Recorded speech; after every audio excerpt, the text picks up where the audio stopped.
সমীর সংস্কৃতি সিরিজের গল্প শুধু একবার বলো উত্তম কুমার। লেখক সৌমিত্র চট্টোপাধ্যায়, পাঠে অনির্বাণ ভট্টাচার্য। উত্তমদাকে নিয়ে নানা সময় প্রচুর কথা বলেছি আমি। বারবারই বলতে চেয়েছি যে বাঙালির যে একটি বালখিল্য উত্তম বনাম সৌমিত্র গোছের কাজিয়া আছে তা একেবারেই ভিত্তিহীন।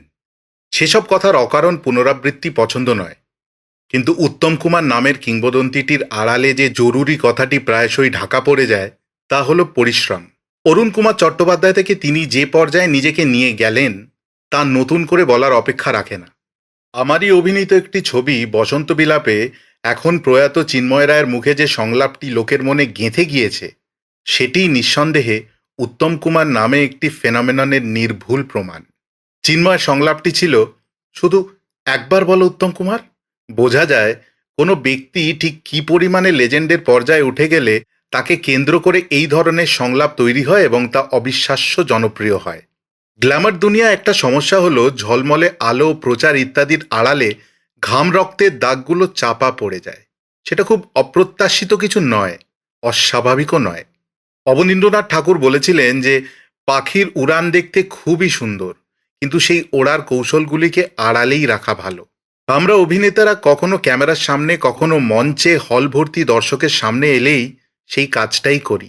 আমাদের উড়ান সকলে দেখতে পান, কিন্তু তার পিছনে যে পরিশ্রমের প্রেক্ষিতটুকু থেকে যায় সেটি সামনে আসে না। এবং আসে না বলেই উত্তম কুমারের নামে যাঁরা জয়ধ্বনি দেন তারা জানতেও পারেন না কি বিপুল শ্রম এবং অধ্যাবসায়ে যোগ করে তাকে উত্তম কুমার হয়ে উঠতে হয়েছিল। তার সঙ্গে দীর্ঘকাল কাজ করার সুবাদে এবং দীর্ঘ কয়েক দশকের ঘনিষ্ঠ সম্পর্কের সুবাদে বলতে পারি, উত্তম কুমারের প্রয়াণ ঘিরে আমার একটি আক্ষেপ কোনো কালেই দূর হবে না। আক্ষেপটি এই যে তিনি অকাল প্রয়াত।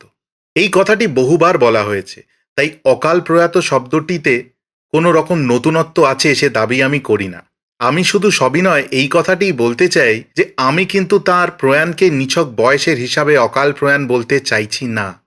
বয়সের হিসাবে তিনি অবশ্যই অকাল প্রয়াত, তাতে কোনো সন্দেহের অবকাশই নেই। কিন্তু সিনেমার দিক থেকে দেখলেও তার প্রয়াণটি নিশ্চিতভাবেই অকাল প্রয়াণ। এই অর্থে অকাল প্রয়াণ যে ঠিক সে সময় বাংলা ছবি ছকে বাঁধা কিছু ধারার বাইরে তাকে অন্যভাবে ব্যবহার করতে চাইছিল। যদুবংশের মতো কিছু ছবিতে তার ঈষৎ কিছু ইশারাও পাওয়া গিয়েছিল। সেই সম্ভাবনাটি তার প্রয়াণের সঙ্গেই অঙ্কুরেই নষ্ট হয়ে গিয়েছিল বলা চলে। 70 দশকের শেষ থেকে বাংলায় বেশ কিছু নতুন পরিচালক উঠে আসছিলেন। সত্যজিৎ, ঋত্বিক, মৃণালের বাইরে অন্য কিছু ভাবনার ফুলকি চোখে পড়ছিল। সেই সব ছবির পরিচালক যদি উত্তম কুমারকে পেতেন তাহলে কি হতো সেই জল্পনা চিরকাল চলতেই থাকবে। এই অর্থে উত্তমদার প্রয়াণ বাংলা ছবির জগৎকে কি বিপুল পরিমাণ দারিদ্র করে দিয়েছিল তা ভাবলেও আক্ষেপের শেষ থাকে না। কে জানে, হয়তো উত্তমদাও নিজেকে নতুন করে আবিষ্কার করতেন অন্য ধাঁচের কিছু ছবিতে। কে জানে, হয়তো বাংলা ছবিও তাকে আবিষ্কার করত অন্য আঙ্গিকে, যেভাবে আবিষ্কার করেছিলেন সত্যজিৎ রায় তার দুটি স্মরণীয় ছবিতে। সেসব বাস্তবে অবশ্য ঘটল না।